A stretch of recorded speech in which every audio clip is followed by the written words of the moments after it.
Bharatiya Janata party ने किया है। तो हम लोग उस दल से आते हैं जो कहता है वो करता है, और जो नहीं भी कहते हैं पर उनको समाज और जनता की आवश्यकता लगती है तो उस अनुसार वो सरकार और वो पार्टी काम करती है। हम उस दल से आते हैं। अगर ओबीसी की किसी ने चिंता करी तो वो भारतीय जनता पार्टी ने करी। हम गर्व से और सीना ठोक कर कह सकते हैं कि किसी ने देश की आज़ादी के बाद अगर ओबीसी प्रधानमंत्री अगर किसी ने दिया है तो वो भारतीय जनता पार्टी ने नरेंद्र मोदी जी के रूप में दिया है। हम गर्व से कह सकते हैं कि ओबीसी आयोग बनाकर और उसको भूमिका में लाने का काम अगर किसी ने किया है, उसके माध्यम से अगर बड़ा बजट देकर और उस वर्ग के अंदर काम करने का काम किसी ने किया है तो वो भारतीय जनता पार्टी ने किया है। हम गर्व से कह सकते हैं कि आज देश भर के अंदर जितने विधायक हैं उसके अंदर अगर 27% से ऊपर लगभग 30% के लगभग विधायक भारतीय जनता पार्टी ने ओबीसी वर्ग के विधायक हैं। तो ये अगर किसी ने किया है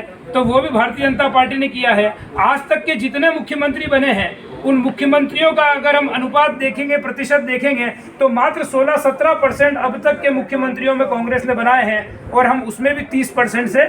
ऊपर की स्थिति में हमने मुख्यमंत्री ओबीसी वर्ग के बनाए हैं। इसलिए हम लोग जो कहते हैं वो करते हैं। हम निश्चित रूप से, चूँकि आज ओबीसी वर्ग और ओबीसी मोर्चे के बीच में हम बात कर रहे हैं, पर हम लोग सामान्य वर्ग के लिए भी उतना ही काम करते हैं कि अगर हमने क्रीमी लेयर के आधार पर अगर आरक्षण देने की दिशा में अगर काम किया तो सामान्य वर्ग के जो निर्धन लोग हैं उनको भी अगर देने का काम किया तो वो भारतीय जनता पार्टी ने किया। किसानों के अगर विकास की दिशा में या किसान को समृद्ध बनाने की दिशा में या किसान कृषि लाभ का धंधा हो उस दिशा में अगर कहने का काम नहीं करने का काम किया तो वो भी भारतीय जनता पार्टी ने किया है। युवाओं के लिए अगर उद्योगों से लेकर युवा उद्यमी या ऐसी कई अनेकों योजनाएं या फिर स्किल डेवलपमेंट की दिशा में काम किया तो भी भारतीय जनता पार्टी ने किया है। तो निश्चित रूप से हम सब लोग और आप सब लोग जो आज बैठे हैं, क्योंकि मेरी एक इच्छा रहती है कि स्वागत के साथ साथ एक थोड़ा परिचय हो, क्योंकि आज जो परिचय होगा हो सकता है मुझे 25-30% याद हो, अगली बार फिर 30 हो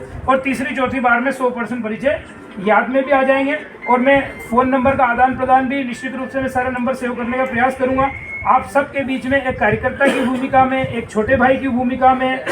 एक जिस रिश्ते को हम कह सकते हैं उस भूमिका में, एक भारतीय जनता पार्टी का कार्यकर्ता होने के नाते, क्योंकि वही हमारे संस्कार हैं, उस भूमिका में मैं आप सबके साथ काम करूंगा। मैं अध्यक्ष निश्चित रूप से एक दायित्व की भूमिका में हो सकता हूं, पर आपको शायद कभी महसूस नहीं होने दूंगा कि ये कोई अध्यक्ष हमारे बीच में है। आपका कार्यकर्ता, आपका भाई आपके बीच में है, और जब आप जहां बुलाएंगे प्रवासों के माध्यम से भी हम इस बात को सिद्ध करने का प्रयास करेंगे कि पार्टी अगर खड़ी हुई है तो प्रवास के कारण से हुई है। क्योंकि हमारे अनेकों जो वरिष्ठ नेता हैं उन्होंने प्रवास किया, नीचे तक गए, वो तो बहुत विपरीत परिस्थिति में गए। आज तो परिस्थितियां बहुत अनुकूल हैं। तो आप सब तक आऊँगा, सब तक पहुंचने का प्रयास करूंगा, आपकी बात को समझने का प्रयास करूंगा, और हम सब लोग मिलकर जो भी एक भारतीय जनता पार्टी की मंशा है और जो भी समाज की अलग अलग जो वर्ग, जो जातियां ओबीसी की है, उनकी जो मानसिकता है या वो जो चाहते हैं उसको निश्चित रूप से हम सब लोग मिलकर काम करते हुए पूर्ण करने का प्रयास करेंगे। अब एक बार के लिए मेरी ऐसी इच्छा है कि हम यहाँ से थोड़ा सा परिचय कर लें, थोड़ा जल्दी ज़्यादा नहीं तो नाम, और अगर कोई सामाजिक दायित्व हो तो, और जो स्थान जहाँ से हम आते हैं जिले से, इतना भर परिचय एक बार अपन थोड़ा सा कर लें।